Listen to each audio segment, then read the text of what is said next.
శ్రీమాత్రే నమ. జయ గురు దత్తాత్రేయ నమ. ఈ వీడియోలో మనం సింహరాశి వారికి 2025వ సంవత్సరం మే నెల మాస ఫలితాలు పరిశీలిద్దాం. మరి సింహరాశి వారికి రాశ్యాధిపతి రవి భాగ్యస్థాన సంచారం అంటే ఇప్పుడు రాశ్యాధిపతి ఉచ్చలో ఉన్నప్పుడు ఆ రాశి కారకత్వాలు కానీ ఆ రాశిలో ఉన్నవారికి ఒక విధమైన హోదా పెరుగుతుంది, కాన్ఫిడెన్స్ పెరుగుతుంది, మమ్మల్ని ఎవరు ఏమీ చేయలేరన్నటువంటి ధైర్యాన్ని కలిగి ఉండడం జరుగుతుంటుంది. ఆటోమేటిక్గానే వీళ్ళ యొక్క అధికారం పెరుగుతుంది, పవరు స్టామినా పెరుగుతూ ఉంటుంది.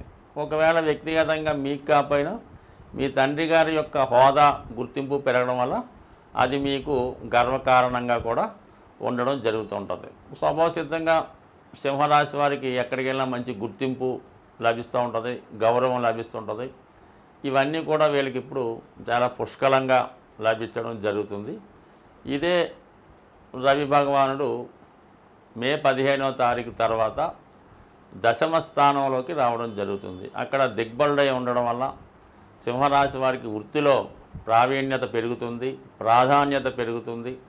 అలాగే ఒక విధమైన అదనపు బాధ్యతలు, కొత్త బాధ్యతలు రావడం జరుగుతుంది. అటు ప్రభుత్వ అధికారులకు కానీ అటు రాజకీయ నాయకులకు కానీ ఒక గుర్తింపు రావడం జరుగుతుంది. మీరు ఏదైనా వృత్తిలో హోదా పెరగడానికి కానీ మీ యొక్క పదవి పెరగడానికి కానీ కొత్తగా ఏదైనా పదవి ప్రయత్నం చేస్తున్నా, లేదంటే కొంతమంది ఏదైనా ప్రభుత్వంలో నామినేటెడ్ పోస్టో ఏదైనా గవర్నమెంట్ సర్వీస్లో ప్రవేశానికో సెలెక్ట్ అయి ఉంటే వాళ్ళు ఉద్యోగంలో ప్రవేశించడం, అలాగే ప్రమోషన్ రావడానికి కూడా ఈ రాశి వారికి మే 15 తర్వాత అవకాశం ఉంటుంది. అంటే దశమంలో రవి దిగ్బలుడై ఉంటే ఆ రవికి 11వ స్థానంలో ఇంచుమించుగా 3 గ్రహాలు సంచరించడం జరుగుతూ ఉంటుంది.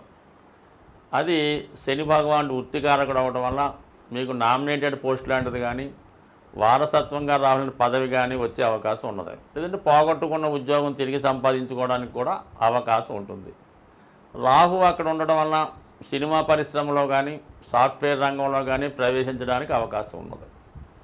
అలాగే శుక్రుడు అక్కడ ఉండడం కూడా చాలా వరకు మరి ఈ రాశి వారికి దశమాధిపతి అష్టమంలో ఉన్నప్పుడు అనూహ్యంగా పదవిలో మార్పు రావడం కానీ హోదా పెరగడం కానీ కొన్ని మార్పులు కంపల్సరీగా రావడం జరుగుతుంది. అయితే రవి ఫేవర్గా ఉండడం వల్ల ఏదైనా జాతకుడికి వృత్తి సంబంధించిన విషయాల్లో అనుకూలత ఏర్పడుతుంది.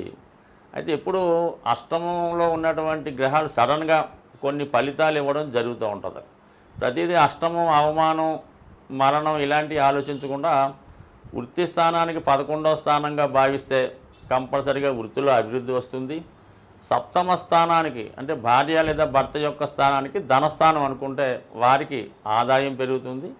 కొన్ని సందర్భాల్లో కొద్దిపాటి ఎడబాటు వచ్చినా ఆర్థిక పరంగా ఆకస్మిక ధనలాభాలు కలగడం కూడా జరుగుతూ ఉంటుంది. ఇలా ఏ భావానికి ఆ భావం చూసుకుని చేసుకోవాలి తప్ప కేవలం అష్టమంలో ఈ గ్రహాలు రావడం వలన జీవితం అంతా ఈ విధంగా ఉంటుంది, పాడైపోయింది అని అనుకోకుండా అది మనం పాజిటివ్గా మార్చుకుంటే బాగుంటుంది. అంటే అష్టమంలో ఉన్న గ్రహాన్ని మనం దానికి అనుకూలంగా ప్రవర్తిస్తూ ఆ గ్రహానికి సరైనటువంటి ఫిజికల్గా పరిహారం చేసుకుంటే 100% అది పాజిటివ్గా మారి గొప్ప ఆరోగ్యాన్ని, మంచి నేమ్ అండ్ ఫేమ్ని, నిగూఢమైనటువంటి రహస్యాలు తెలుసుకోవడం ఇవన్నీ కూడా తెలుసుకునే అవకాశం ఉంది. బట్ ఏదైనా ఒక ఆయుష్ ఇవ్వాలన్నా, ఒక ఆకస్మిక ధనలాభాన్ని ఇవ్వాలన్నా, ఒక ఉన్నత పదవి కావాలన్నా అష్టమం కంపల్సరీగా ఉంటుంది. ఆ అష్టమాన్ని బట్టే మన జీవిత విధానం నడుపును జరుగుతుంటుంది కాబట్టి బట్ ఏదైనా ఈ సింహరాశి వారు ఏ విధంగా భయపడకుండా నిరంతరం ఏదైనా ఒక దైవాన్ని స్మరిస్తూ ఉండడం వల్ల, నిజాయితీగా వ్యవహరించడం వల్ల చాలా వరకు అభివృద్ధి కలుగుతుంది. ఇప్పుడు చెప్పిన విధంగా మరి రవి దశమంలో వచ్చినప్పుడు లాభస్థానంలో శని భగవానుడు, రాహు, శుక్రుడు ఉండడం వల్ల కంపల్సరీగా ఒక అధికార హోదా మీకు లభించే అవకాశం ఉన్నది. అది జాగ్రత్తగా ప్రయత్నం చేసుకోండి.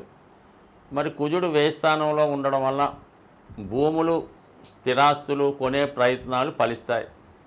దగ్గర బంధువులకి ఆర్థిక సహాయం చేయవలసి ఉంటుంది. పుణ్యక్షేత్రాలు దర్శించే ప్రయత్నం చేస్తారు. దూర ప్రాంతంలో వ్యాపార కార్యకలాపాలు నిర్వహించే అవకాశం ఉంటుంది.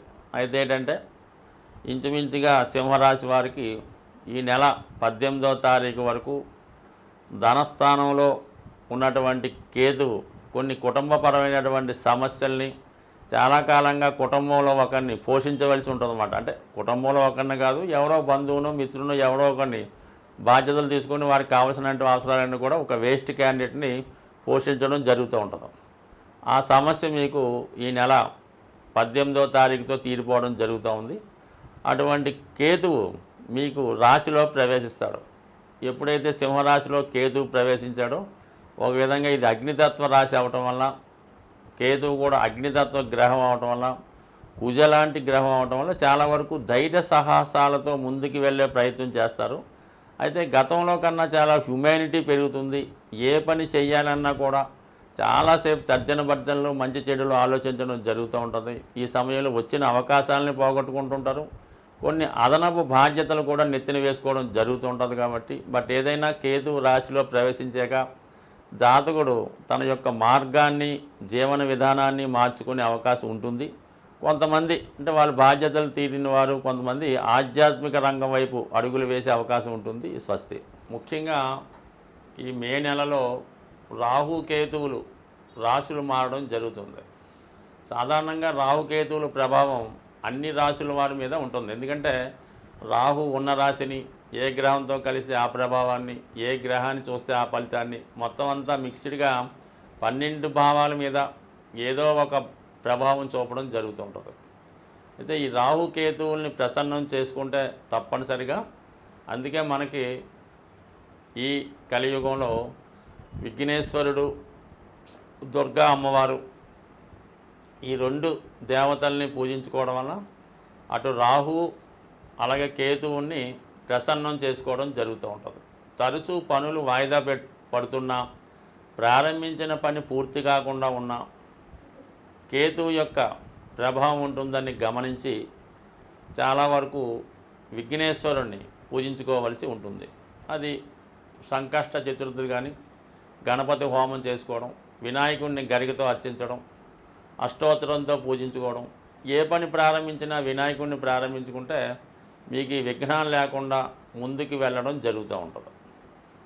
అలాగే రాహు ప్రభావం ఏ విధంగా ఉంటుందంటే ఇతరుల చేతిలో మోసపోవడం, అలాగే పెద్ద పెద్ద అవకాశాలు వచ్చినట్టే వచ్చి వెళ్ళిపోవడం జరుగుతూ ఉంటుంది. అలాగే జాతకుడికి వ్యసనాల మీద ఆసక్తి మళ్ళుతూ ఉంటుంది. విషయాన్ని ధైర్యంగా ముందుకు చెప్పలేకపోతుంటాడు. ఏదో విషయాన్ని దాయడం జరుగుతూ ఉంటుంది. కొన్ని నిజాయితీగా వెళ్ళలేకపోవడం, ఏదో ఒక బలహీనతకి లోను కావడం, ఇలా జరుగుతూ ఉంటుంది. అంటే రాహు ప్రభావం ఏంటంటే చట్టానికి వ్యతిరేకంగా ఉంటుంది, మన సాంప్రదాయాలకి విరుద్ధంగా ఉండడం జరుగుతూ ఉంటుంది. ఈ లవ్ మ్యారేజ్లు, ఇంటర్ క్యాస్ట్ మ్యారేజ్లు, ఈ చిన్న పెద్ద లేకుండా తారతమ్యం లేకుండా వివాహాలు, ఇవన్నీ కూడా రాహు ఏంటంటే పొల్యూట్ చేస్తుంటాడు. మన ధర్మాన్ని పాడు చేస్తుంటాడు, మన చట్టాన్ని నాశనం చేస్తుంటాడు, మన వ్యవస్థని పాడు చేస్తుంటాడు. ఇవన్నీ లేకుండా ఉండాలంటే మరి అంటే జాతకుడు తను తాను సంస్కరించుకుంటూ దుర్గా అమ్మవారిని ప్రతి శుక్రవారం అమ్మవారిని కుంకుమార్చన చేసుకోవడం కానీ, దుర్గా అష్టోత్తరం పారాయణ చేసుకోవడం మంచిది. అమ్మవారికి ఏదైనా నిమ్మకాయల దండ వేయడం కానీ, ఏదన్నా నైవేద్యంగా పులగం లాంటిది నైవేద్యం పెట్టడం వల్ల, అలాగే గుమ్మడికాయ సమర్పించడం వల్ల, ఇవన్నీ చిన్న చిన్న పరిహారాలు వాళ్ళ టెంపుల్లో ఆచారాన్ని బట్టి, అక్కడ ఉన్నటువంటి సాంప్రదాయాలను బట్టి ఉండడం జరుగుతూ ఉంటుంది. ఏదైనా తరచూ విఘ్నేశ్వరుని, కనకదుర్గ అమ్మవారిని, ఏదైనా ఒక శక్తి స్వరూపాన్ని ఆరాధించడం వల్ల కంపల్సరిగా జాతకుడు రాహు పెట్టే ఇబ్బందులు, భయాల నుంచి బయటపడే అవకాశం ఉంది. వీటన్నిటికన్నా మరి చక్కగా లలిత సహస్రనామాన్ని నిరంతరం, అంటే రోజుకొక నామం చదువుకున్నా సరిపోతుంది.